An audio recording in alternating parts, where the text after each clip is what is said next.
Hi mga ka-Hackstyle! Mapagpalang araw. For today's video ay may babahagi ako sa inyong bagong update ni Messenger. Alam nyo ba na pwede na tayong magbasa ng messages sa Messenger nang hindi nalalaman ng ating ka-chat na nasina natin o nabasa natin yung messages niya? Noon, kailangan pa nating i-restrict para magawa yun. Pero ngayon, kahit hindi natin i-restrict, merong paraan para mabasa natin yung messages ng kachat natin nang hindi niya nalalaman na nasin na natin yung messages niya. Kung paano gawin, panoorin mo yung video.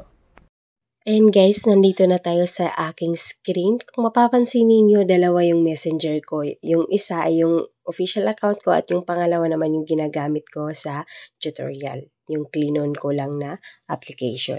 Okay, dito tayo sa official account ko. Tapos, ito naman yung second account ko na ginagamit ko for tutorial.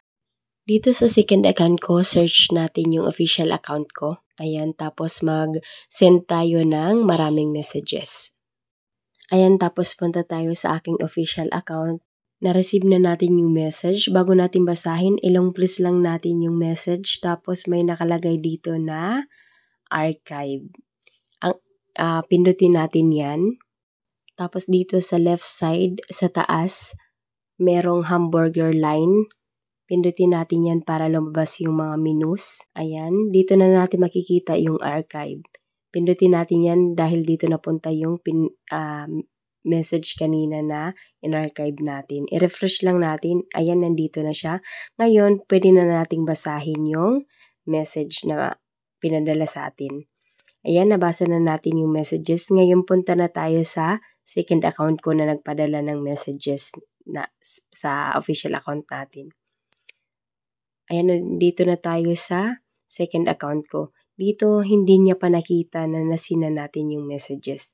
Ito po yung sinasabi ko sa inyo. Kahit hindi na natin i-restrict, may paraan para mabasa natin yung messages na sinend sa atin. Tapos ang kagandahan dito, dahil hindi malalaman ng nagpadala ng messages sa atin na nabasa na natin o nasin na yung messages pinadala sa atin. Tapos kung gusto naman natin na bumalik dahil wala na dito sa chat box yung contact natin sa messenger na in-archive, kung gusto natin bumalik sa chat box, magre-reply lang tayo sa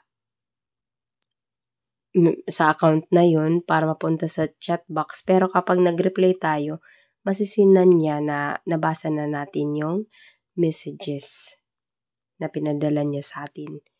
Kung nagustuhan mo at nakatulong ang video ito at may natutunan ka, pa-subscribe and follow naman. Thank you, God bless!